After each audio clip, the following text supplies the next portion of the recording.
লিগের তীব্র প্রতিদ্বন্দ্বিতায় রিয়াল মাদ্রিদকে শুরুতে পিছিয়ে পড়তে দেখে কিছুটা চমকে উঠেছিল সবাই। কিন্তু ঠিক তখনই যেন একজন সুপারহিরো আবির্ভূত হলেন, কিলিয়ান এমবাপ্পে। তার জোড়া গোলে মুহূর্তের মধ্যেই সব সংখ্যা উড়ে গেল এবং ভিয়ারিয়ালকে 2-1 গোলে হারিয়ে শীর্ষে পৌঁছল রিয়াল মাদ্রিদ।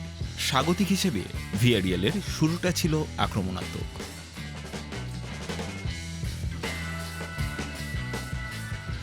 প্রথমার্ধে আয়োজে প্যারিসের একটি শক্তিশালী শট ঠেকালেও পরবর্তী কর্নার থেকে গোল হজম করে রিয়াল মাদ্রিদ। তবে মাদ্রিদের জন্য সংখ্যা খুব বেশি সময় স্থায়ী হয়নি। মাত্র 17 মিনিট পর এমবাপ্পে ব্রাহিম দিয়াজের ফিরতি বলে সমতা ফেরান। তারপরের মিনিটেই লুকাস ভার্কেসের পাস থেকে একটা দারুণ গোল করে মাদ্রিদকে এগিয়ে নিয়ে যান তিনি। এমবাপ্পের এই জোড়া গোল তাকে লা লিগার শীর্ষ গোলদাতার দৌড়ে আরও কাছে নিয়ে এসেছে। এখন তার গোল সংখ্যা 20। ক্লান্তি সত্ত্বেও কার্লো আনচেলত্তি এবং তার দল যেন নিজেদের সীমা ছাড়িয়ে গেছে।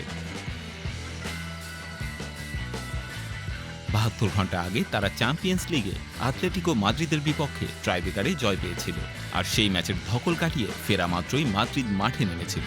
তবে আনচেলত্তির শিষ্যরা সেই ক্লান্তিকে বুড়ো আঙ্গুল দেখিয়ে দুর্দান্ত পারফরমেন্স প্রদর্শন করেছে।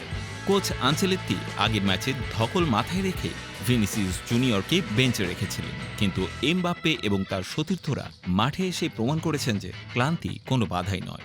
মাদ্রিদের এই জয়ের মাধ্যমে বার্সেলোনার চেয়ে 3 পয়েন্ট এগিয়ে গিয়েছে। রিয়াল মাদ্রিদের এই জয়ের পর লা লিগার শীর্ষস্থান এখন তাদের। তবে বার্সেলোনার হাতেও এখনও সুযোগ রয়েছে তাদের পেছনে ধাওয়া করার। বার্সেলোনা এখন আতলেটিকো মাদ্রিদের বিপক্ষে একটি গুরুত্বপূর্ণ ম্যাচ খেলতে নামবে, আর এই ম্যাচটি লা লিগার শীর্ষ দৌড়কে আরও উত্তেজনাপূর্ণ করে তুলতে পারে।